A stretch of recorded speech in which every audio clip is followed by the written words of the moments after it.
우리는 지난주에 그 요한복음에 나타난 예수님의 세 번째 표적, 38년 된 병자를 고친 사건이 유대인들과 변론하시는 과정에서 예수님께서 자신에게 두 가지 고난이 있다는 사실을 말씀하신 것을 함께 나누었습니다. 한 가지 고난은 생명을 주시는 고난, 그리고 다른 하나는 심판하시는 고난이었죠. 예수님의 말씀을 듣고 하나님의 말씀을 믿는 자는 영원한 생명을 얻는다라는 것이었습니다. 그리고 믿음으로 말미암아서 영생을 얻은 자는 심판에 이르지 아니한다. 왜냐하면 이미 예수를 믿는 순간 사망에서 생명으로 옮겨지기 때문이다 라는 말씀이셨습니다.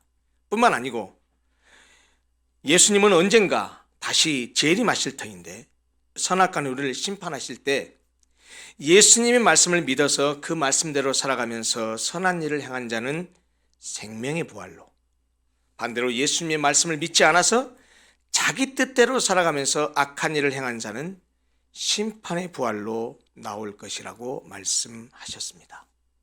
이것이 바로 우리가 지난주에 나누었던 말씀의 핵심입니다. 예수님은 자신에게 생명을 주시는 고난과 심판하시는 고난이 있다고 하심으로써 결국 무슨 말씀을 하신 셈이냐? 내가 바로 하나님이다. 내가 바로 메시아다 라는 말씀을 드러내신 것입니다. 오늘 함께 나눌 말씀은 지난주에 미리 말씀드렸다시피 이제 자신이 하나님의 아들, 곧 하나님이라는 사실을 말씀을 하셨는데, 오늘 내용은 예수님께서 자신이 하나님의 아들이심을 구체적으로 증언하는 것들에 대한 말씀입니다. 지난주에 이미 말씀드린 대로 오늘 나눌 말씀도 한편으로는 꽤 이론적인 내용입니다. 그러기에 여러분들에게 좀 부담스러울 수도 있겠지만 예수님이 하나님의 아들이심을 본인 스스로가 증언하시는 것에 대한 이 예수님의 말씀을 통해서 아직 예수를 구주로 믿는 신앙이 부족하다고 스스로 생각하시는 분들, 예수님에 대한 바른 신앙, 예수님에 대한 기초적인 신앙을 좀 가질 수 있는 좋은 기회가 되었으면 좋겠습니다. 먼저 예수님은 본문 바로 앞에서 우리가 지난주에 나눴던 말씀인데요, 아버지 하나님께서 자신에게 심판하는 권한을 주셨다고 말씀하신 데 이어서 오늘 본문 말씀을 계속해서 하십니다. 30절에 하나님께서, 아버지께서 자신에게 심판하는 권한을 주셨는데 그 주신 그 심판하는 권한으로 자신이 심판을 하는데 자신의 심판은 의로운 심판이라고 말씀하십니다. 왜냐하면 예수님이 하시는 심판은, 내가 하는 심판은 내 뜻대로 하려 하는 것이 아니고 들은 대로, 본 대로 아버지의 뜻대로 하는 심판이기 때문이라고 그렇게 말씀하셨습니다. 그런데 여러분, 한번 생각해 보십시오. 예수님 당신이 직접 하시는 말씀이에요. 누구에게 하는 말이죠? 유대인들에게 하는 말이에요. 과연 이 말을 들은 유대인들에게 설득력이 있었을까요? 만일 어느 누가 자기 자신에 관하여 자기 스스로 주장한다면 그것을 믿을 수 있나요? 사실 우리가 어떤 주장을 하든지 간에 그 주장을 받아들일 만한 객관적인 근거가 있어야 하지요. 그래서 성경도 무엇을 확증하려면 반드시 두세 사람의 증인이 있어야 한다고 말하고 있지 않습니까? 그뿐만이 아닙니다. 유대인들에게는요, 구전된 유대인들의 율법만을 모아놓은 모음집이 있어요. 그것을 미시나라고 합니다. 근데 그 미시나 안에는 이런 말이 있어요. 사람이 자신에 대해서 말한다 해도, 자기가 자기 자신에 대해서 말한다 해도 그것을 믿을 가치가 없다라고 그렇게 말합니다. 그런 관점에서 본다면 예수님이라 할지라도 그 자신의 증거가 자기 자신에 관한 것이라고 한다면 그것이 옳다, 무조건 받아들여야 될 정당성은 부여할 수 없다라는 것은 당연한 사실입니다. 예수님께서는 그가 하나님의 아들이심을 증거할 필요도 없고 증거를 받을 필요도 없으신 분이죠. 그것은 명백한 사실입니다. 그러나 유대인들이라 할지라도 이 사람들이 영적 무지에 쌓여 있었어요. 그래서 영적 무지에 쌓인 사람들을 구원하기 위해서 예수께서는 그들이 깨달을 수 있도록 자기를 증언하는 것을 통해서 예수 자신이 하나님의 아들이라는 사실을 지금 주장하고 계신 겁니다. 오늘 우리가 나눌 말씀의 핵심이 바로 이것입니다. 예수님은 자신이 생명과 심판의 권세를 가진 하나님의 아들이심을 증언하는 것들에 관한 말씀입니다. 그런데 이 증언을 누가 했냐? 예수님 자신이 하셨습니다. 첫 번째 증인은 세례 요한입니다. 33절에 예수님이 이렇게 말씀하십니다. 너희가 요한에게 사람을 보내매 요한이 진리에 대하여 증언하였느니라. 여러분, 우리는 이미 앞에서 요한복음 1장 19절부터 34절에서 요한이 예수님에 대해서 증언한 사실을 보았습니다. 요단강에서 회개의 메시지를 전하는 이 세례 요한이 아주 당대의 갑작스런 스타로 부각했죠. 사람들의 관심을 한몸에 받았죠. 그리고 회개하라 천국이 가까웠느니라고 말씀하면서 많은 사람들에게 회개의 세례를 베풀어서 많은 이들을 하나님 앞으로 돌아오게 했습니다. 그래서 당시 유대 종교 지도자들이 혹시 이 사람이 약속된 메시아가 아닐까라는 생각에 제사장들과 레위인들을 세례 요한에게 보내서 그의 정체를 물었습니다. 너 누구냐? 그때 세례 요한이 뭐라고 대답했습니까? 그런데 세례 요한이 뭐라고 했습니까? 나는 그리스도가 아니라. 모세가 예언했던 그 선지자도 아니고 말라기에 예언된 엘리야와 같은 선지자도 아니다 라고 말씀하시면서 세례 요한은 자신이 너희들이 기다리고 있는 나 그 그리스도 메시아 아니라는 사실을 분명히 했습니다. 그리고 거기서 그친 것이 아니었죠. 너 그러면 무슨 자격으로 왜 세례를 베푸느냐라고 세례를 베푸는 권한에 대한 질문을 세례 요한이 받았을 때 뭐라고 세례 요한이 대답했죠?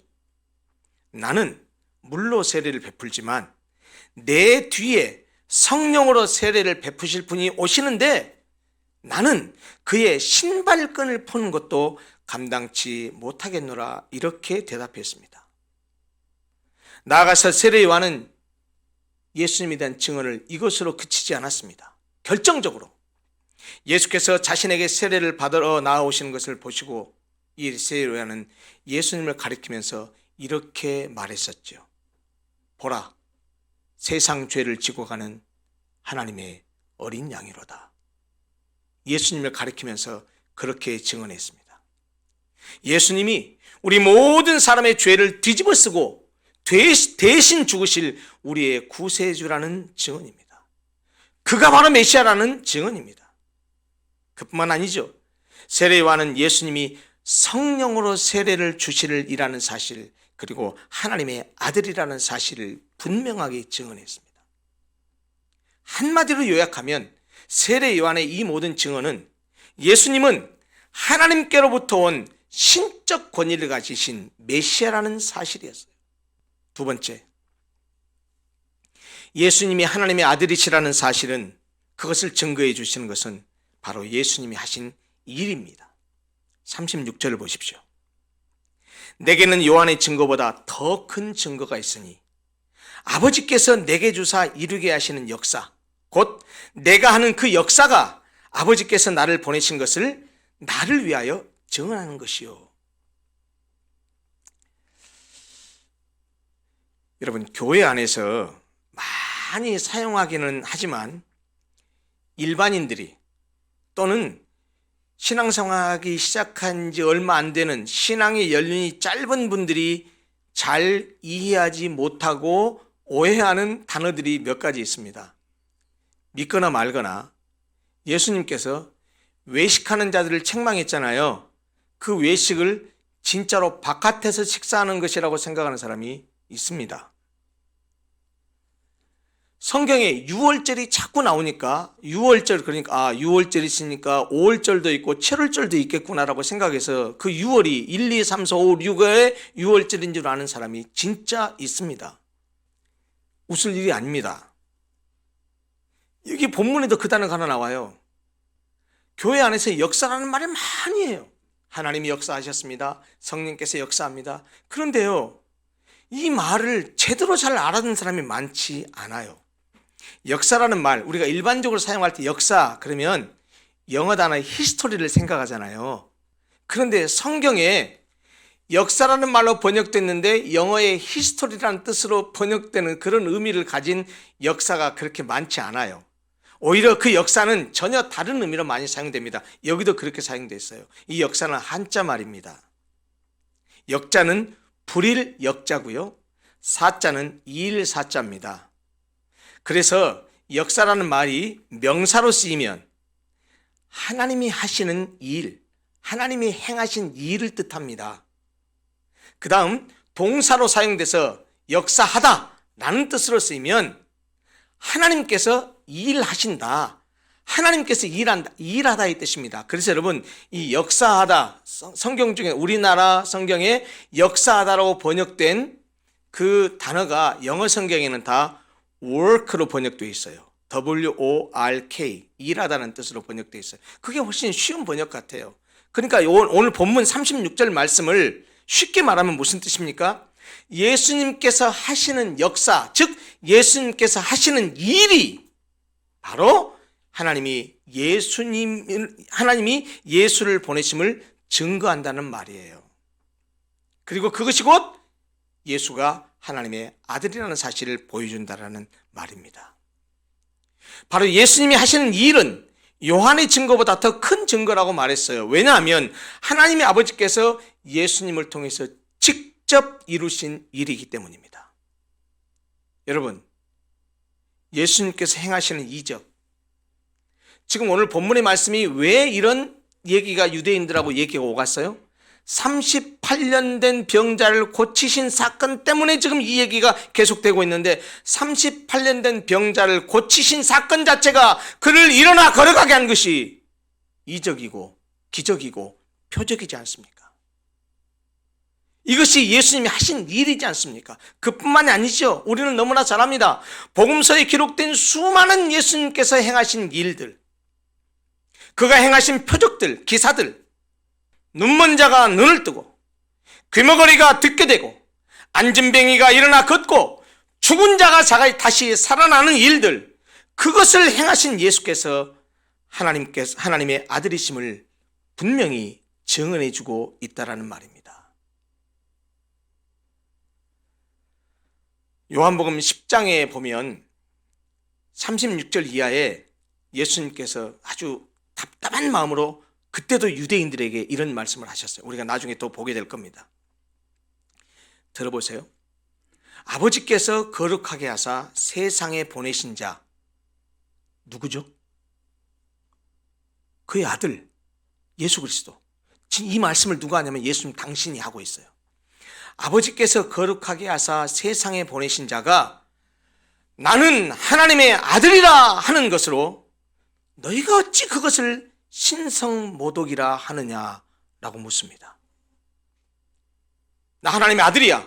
근데 진짜로 그분이 누구냐?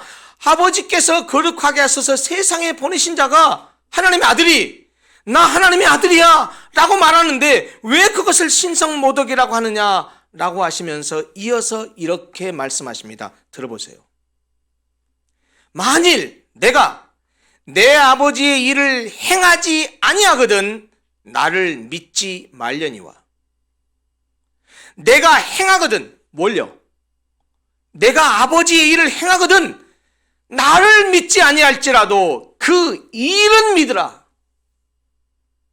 그러면 너희가 아버지께서 내 안에 계시고 내가 아버지 안에 있음을 깨달아 알리라. 그래서 우리가 이미 보았어요. 요한복음 3장에 니고데모가 등장했죠. 밤중에 예수님을 찾아왔어요. 그러면서 처음에 말문을 꺼냈을 때 뭐라고 꺼냈죠? 라비여, 하나님이 함께 하시지 아니하면 당신이 행하시는 이 표적을 아무도 할 수 없습니다. 이렇게 말했어요. 이게 무슨 말입니까?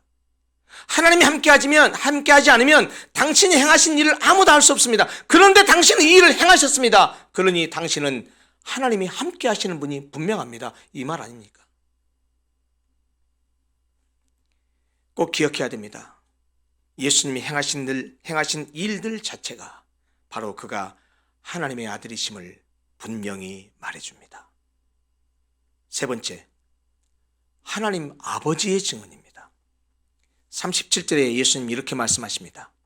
또한 나를 보내신 아버지께서 친히 나를 위하여 증언하셨느니라. 아버지 하나님이 아들 예수를 친히 증언하신 구체적인 사례가 무엇입니까? 예수님이 세례를 받으실 때 하나님은 그가 자기 아들이심을 증언하셨습니다. 마태복음 3장 16절 17절에 이렇게 기록되어 있습니다. 예수께서 세례를 받으시고 곧 물에서 올라오실새 하늘이 열리고 하나님의 성령이 비둘기같이 내려 자기 위에 임하심을 보시더니 하늘로부터 소리가 있어 말씀하시되 이는 내 사랑하는 아들이요 내 기뻐하는 자라 하시니라. 그뿐만이 아닙니다. 예수님이 사랑했던 애제자 3명이 있었죠. 베드로, 야고보, 요한. 항상 그들을 대동하고 다니셨습니다. 변화산에 올라가실 때도 그들을 데리고 가셨습니다. 그때 변화산상에서 주의 몸이 변화되었던 그 모습을 보고 베드로는 우리가 초막 셋을 지읍시다. 모세를 위하여, 엘리야를 위하여, 주를 위하여 여기서 그냥 이렇게 여기서 텐트 치고 삽시다 라고 했지만 그때 예수님이 그렇게 변화된 몸으로 그 모세를 만나고 하는 그런 장면을 보았을 때 하늘에서 음성이 들렸습니다. 성경이 이렇게 말합니다. 호련히 빛난 구름이 그들을 덮으며 구름 속에서 소리가 나서 이르시되 이는 내 사랑하는 아들이요 내 기뻐하는 자니 너희는 그의 말을 들으라. 그런데도 불구하고 이 유대인들은 말이죠, 스스로 하나님의 백성임을 자처하면서도 예수님에 관해서 친히 증거하신 이 하나님의 음성을 듣지 못했습니다. 그들은 율법을 자랑했고 자신들이 하나님의 백성이라는 사실에 자부심을 가지고 있었으나 하나님이 보내시고 또 친히 증거하시는 예수를 거부함으로써 그들은 하나님께 대한 그들의 무지함을 드러낸 셈이죠. 그렇다면 그렇게 성경을 잘 알고 하나님의 백성이라고 자부하는 그들이 왜 하나님의 음성을 듣지 못했을까요? 38절을 보십시오. 예수님이 이렇게 말씀하십니다. 그 말씀이 너희 속에 거하지 아니하니 이는 그의 보내신 자를 믿지 아니함이니라. 이 38절 말씀 가운데요, 앞부분 그 말씀이 너희 속에 거하지 아니하니 이것을 헬라어 원문에 충실하게 번역하면 너희가 너희 안에 거해야 할 그의 말씀을 붙잡지 아니하니 이렇게 번역이 됩니다. 사실 유대 종교 지도자들은요, 성경에 대해서 무지했던 것이 아니에요. 그들은 성경의 내용은 잘 알고 있었습니다. 아니, 성경에 대한 지적인 내용으로는 성경의 전문가라고 말할 수 있죠. 그러나 그들은 문제가 뭐였냐면 성경이 말하는 대로 성경대로 믿지 못하는 데에 문제가 있었습니다.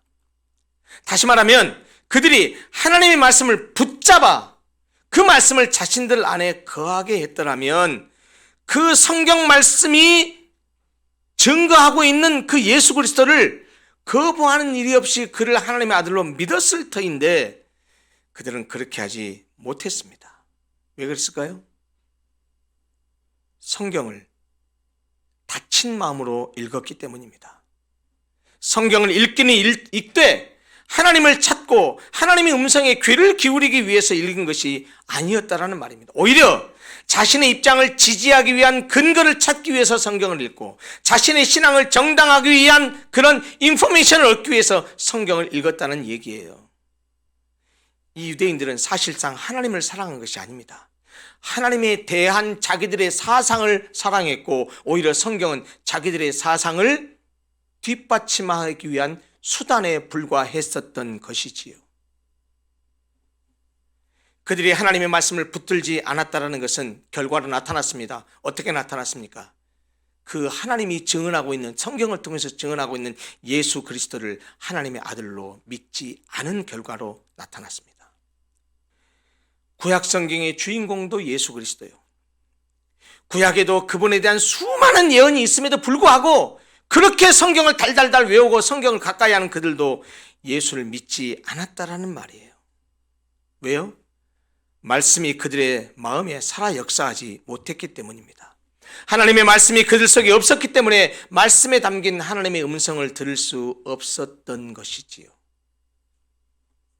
네 번째입니다. 예수님이 하나님의 아들이심을 증언하는 것에 대해서 예수님 당신께서 뭐라고 말씀하셨느냐? 39절입니다. 너희가 성경에서 영생을 얻는 줄 생각하고 성경을 연구하거니와 이 성경이 곧 내게 대하여 증언하는 것이니라. 예전 성경에는 연구하다라는 말을 상고하다라는 말로 번역을 했었어요. 상고라는 말이 좀 어려우니까 우리가 잘 아는 연구라는 말로 바꾸었는데요. 지금 개역개정 성경에는. 그런데 이 연구하다로 번역된 헬라어 에라우나테라는 단어는 시제가 현재 시제가 사용됐거든요. 그리고 이 말의 뜻은 조사하다, 살피다, 굳이 영어로 말하면 search, investigate 이런 뜻입니다. 그런데 이 말에 근거한다면 이 말이 의미하는 건 뭐냐면 유대인들이 날마다 항상 늘 현재 시제니까 날마다 항상 늘 성경을 연구했다는 얘기예요. 그리고 성경이 영생을 주는 말씀이라는 사실을 알고 있다는 거예요. 그럼에도 불구하고 그렇게 성경을 자세히 연구했음에도 불구하고 예수를 믿지 않는 거예요. 구약 성경은 물론이고 신약 성경도 온통 예수 그리스도를 증거하고 있습니다. 성경의 핵심은 예수님을 증거하는 거잖아요. 그런데 성경을 그렇게 잘 아는 유대인들이 성경이 증언하고 있는 예수를 믿지 않았다라는 사실은 우리에게 시사하는 바가 큽니다. 성경을 많이 알고 신학적인 지식이 깊다 해도 반드시 예수를 믿거나 구원을 얻게 되는 것이 아니라는 사실을 말해줘요. 저는 우리 교회 로고스 교회 안에 예수 믿지 않는 불신자가 한 사람도 없기를 바랍니다. 예배는 드리고 기도는 하고 찬송은 불러도 예수가 누구인지, 내가 믿는 예수가 어떤 분인지, 내가 믿는 믿음이 무엇을 의미하는지 모르고 교회를 왔다 갔다 하는 것은 시간 낭비입니다. 교회를 그렇게 드나들고 교회를 다니면서 진짜 관심을 가져야 될 것은 예수를 믿는 일이에요. 하나님을 온전히 믿는 일이고 하나님이 어떤 분인지를 아는 거예요. 그래서 그 말씀에 순종하고 살아가는 거예요. 내 뜻대로 살아가는 것이 아니고 하나님이 우리에게 주신 말씀이 무엇이고 나에게 어떤 삶을 원하시는지를 깨달아서 그 말씀을 순종하고 살아가기 위해서 우리가 교회를 다니는 것이고 예배를 드리는 것이고 말씀을 공부하는 것이고 기도하는 거예요. 그런 것이 없이 아무리 교회를 360을 왔다 갔다 하고 평생 동안 왔다 갔다 한다 하더라도 의미 없어요. 성경에 자신을 맞추지 않고 자기 자신에게 성경을 맞추려고 하는 이들은 아무리 성경을 많이 알아도 그 안에서 예수 그리스도를 발견하지 못합니다. 성경이 하나님의 말씀이라는 사실을 믿고 겸손하게 성경을 통해서 배우려는 마음으로 성경을 읽는 자만이, 그리고 말씀을 듣는 자만이 그 안에서 예수 그리스도를 만나게 됩니다. 그러므로 성경을 읽을 때, 성경을 공부할 때, 말씀을 들을 때, 설교를 들을 때 그 말씀이 증언하고 있는 예수님을 발견하는 데 관심을 두십시오. 그래야 예수님을 만나서 영생을 얻을 수 있기 때문입니다. 재미있는 얘기 하나 할까요? 옛날 스페인의 왕위 계승자였던 어떤 사람이 반역죄로 감옥에 갇혔답니다. 33년 동안 감옥 생활을 하고 감옥 안에서 죽었대요. 근데 그 수감생활을 하는 동안 33년을 했으니까 얼마나 무례하고 지루했겠습니까? 할 게 뭐가 있었겠어요? 그래서 아마 성경을 읽었나 봐요. 33년 동안 그 감옥에서 성경만 읽었으니 성경을 얼마나 읽었겠어요? 수백 번 읽었겠죠. 그러고서 이 사람이 죽기 전에 성경을 읽으면서 성경에 관해서 발견한 사실을 손톱으로 그 감옥 벽에다가 기록을 남겼습니다. 들어보세요. 시편 8장 8절은 성경의 가장 한가운데 있는 구절이다. 에스라 7장 21절은 J만 빼고 모든 알파벳 문자가 나온다. 에스더 8장 9절은 성경에서 가장 긴 구절이다. 6음절 이상인 단어나 이름은 성경에 등장하지 않는다. 저희가 아무것도 몰라요. 여러분, 그런데 이 사람 예수님을 만나지 못했답니다. 도대체 그러면 유대인들이 이렇게 성경을 연구하면서도 예수님을 믿지 않고 예수님께 나오지 않는 이유가 무엇이었을까요? 예수님 그걸 뭐라고 말씀하셨을까요? 44절 한번 보십시오. 예수님 이렇게 말씀하십니다. 너희가 서로 영광을 취하고 유일하신 하나님께로부터 오는 영광은 구하지 아니하니 어찌 나를 믿을 수 있느냐. 무슨 말이죠? 유대인들이 예수님을 받아들이지 않는 근본적인 이유가 뭐냐? 그들이 하나님의 영광 대신에 자신들의 영광을 구했기 때문이라는 것입니다. 실제로 그들은 사람들의 존경과 찬사를 받고 싶어 했습니다. 그래서 예수님이 그들을 책망하셨어요. 41절에 예수님이 말씀하시죠. 그들과 비교하시면서 이렇게 말씀하셨어요. 나는 사람에게서 영광을 취하지 아니하노라. 이게 무슨 말입니까? 유대인들이 사람에게 영광을 취하는 것을 보고서 우회적으로 그들을 비판하고 지적하신 말씀이에요. 그들은 성경을 열심히 연구하는 서로에게 위대한 랍비라고 서로 존경해 주었습니다. 경건한 바리새인이라고 칭찬했습니다. 자기들끼리 서로 영광을 주고받았다는 말이에요. 이렇게 그들은 서로가 서로에게 영광을 취하고 유일하신 하나님께로부터 오는 영광은 구하지 아니했습니다. 그러니 어찌 예수님을 믿을 수 있었겠습니까? 마지막 5번째는 예수님 말씀하신 예수님 자신에 대한 증언은 바로 모세의 증언입니다. 예수님은 자신을 믿지 않고 성경을 헛되게 연구하는 그들을 자신이 아니라 모세가 아버지께 고소할 것이라고 합니다. 왜요? 모세 율법은 우리가 하나님 앞에서 올바르게 살 것을 요구합니다.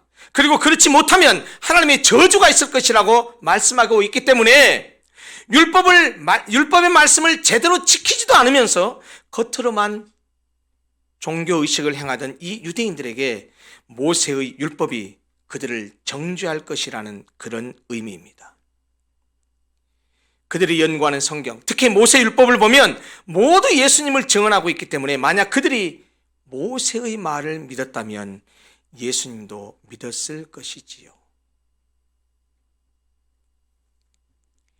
그들은 겉으로는 하나님을 잘 믿는 것처럼 보였지만 사실 하나님을 믿는 것이 아니고 인간의 가르침을 따랐던 것입니다. 자, 이제 말씀을 마무리하면서 정리하려고 합니다. 예수님은 자신이 생명과 심판의 권한을 가진 하나님의 아들이심을 믿지 못하는 유대인들을 향해서 자신이 하나님의 아들이심을 드러내는 증거들에 대해서 말씀하셨어요. 오늘 5가지였습니다. 세례 요한이 예수님이 하나님의 아들이심을 증언했습니다. 무엇보다 예수께서 하신 일이, 그의 역사가 하나님의 아들이심을 증언합니다. 그를 보내신 아버지 하나님도 이는 내 사랑하는 아들이요 내 기뻐하는 자라고 증언하셨습니다. 성경도, 구약성경도 예수님이 하나님의 아들이심을 증언합니다. 특별히 모세도, 즉 모세오경도 예수님을 증언합니다. 이 모든 증언들이 예수님이 하나님의 아들이심을, 예수님이 그리스도이심을 증언하고 있다는 말입니다. 오늘 이 말씀이 예수님을 하나님의 아들로 믿지 못하는, 즉 형식적인 유대 종교에 머물러 있는 그 유대인들에게 주신 말씀인 것이 사실이지만 어찌 보면 이 말씀은 지금 오늘 우리에게 주시는 말씀이기도 합니다. 교회를 오래 다니고 성경을 자주 접하고 직분을 받고 교회에서 이런저런 일을 하면서도 예수님을 만나지 못하고 예수님을 믿지 않는 명목상의 그리스도인들에게 주시는 말씀이기도 하다는 말입니다. 아마 주님은 오늘날에도 교회 안의 불신자들을 향해서 안타까운 마음으로 이렇게 묻고 계실지 모릅니다. 얘야, 넌 알아보니? 내가 하나님의 아들인 거 아니? 내가 하는 말의 말귀를 알아듣니? 너 정말 나를 원하고 나를 사랑하니? 너 정말 나를 믿고 싶게 한 거니?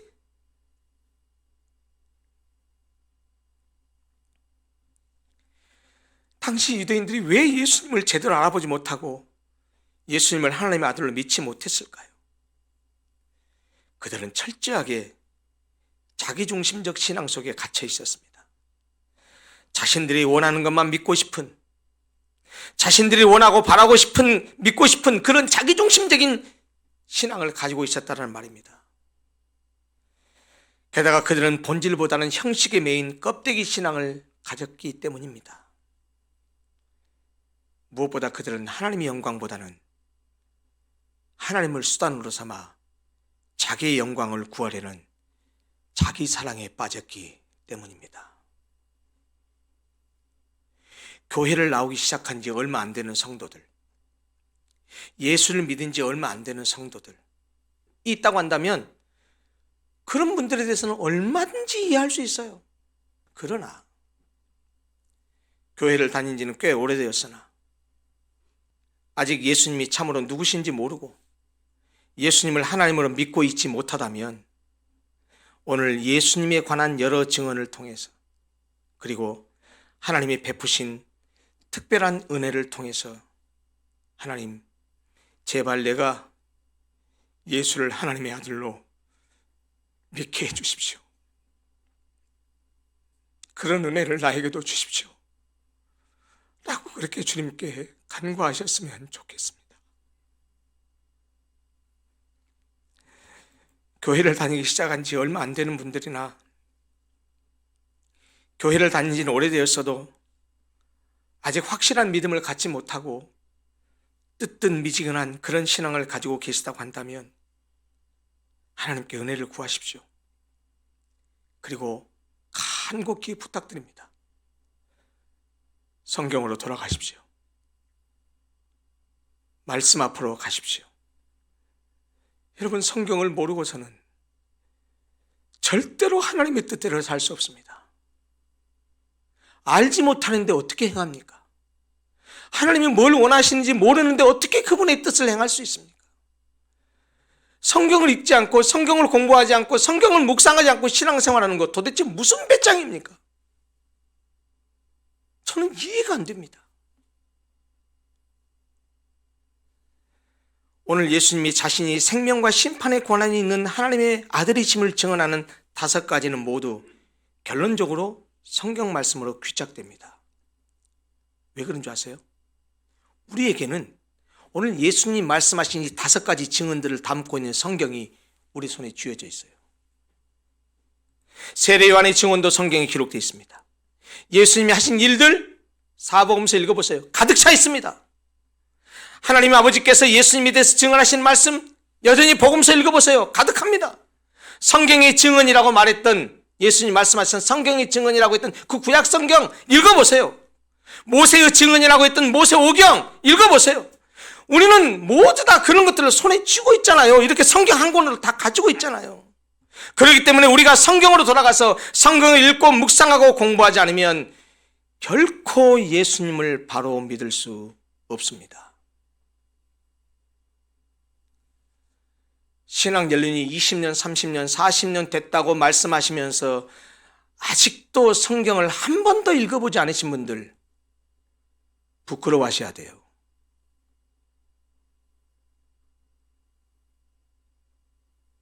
믿음 있다고 자부하지만 날마다 삶 속에서 말씀 묵상하지 않는 사람들, 날마다 단체 카톡에 날마다 매일 말씀 묵상 올려드리고 날마다 그런 말씀을 올려드려도 나는 내 길 간다, 내가 그게 무슨 상관이야, 먹고 사는데 바빠 죽겠는데 이렇게 산다고 한다면 여러분, 그건 그리스도인이 아니에요. 말씀을 전혀 먹지 않고 읽지 않고 공부하지 않으면서 아무렇지도 않다고 생각하는 것, 이건 무감각한 문둥병자들과 같은 거예요. 여러분, 제가 여러분들 책망하고 싶어서 이 말씀을 드리는 게 아니에요. 제발 말씀 좀 보십시오. 말씀의 토대 위에 서 있지 않으면 그 신앙 다 무너집니다. 오늘 예수님이 간곡하게 유대인들을 향해서 5가지 증언을 하셨어요. 전부 다 결국 말씀으로 귀착됩니다. 우리는 말씀으로 다 가서 확인할 수 있습니다. 사랑하는 우리 로고스교회 모든 성도 여러분, 우리 로고스교회 모든 가족들은 이 예수님에 관한 증언들을 통해서 예수님을 믿어서 예수님이 약속하신 대로 영생을 얻고 심판에 이르지 아니하는 축복, 예수님이 하나님이라는 사실을 믿어서 사망에서 생명으로 옮겨지는 축복을 우리 로고스교회에 속한 가족들 가운데는 한 사람도 이런 은혜와 복을 누리지 못하는 사람이 없었으면 좋겠습니다. 예수 그리스도가 하나님의 아들이십니다. 그가 우리를 구원하셨고 그가 지금도 우리를 붙들고 계십니다. 기도하겠습니다.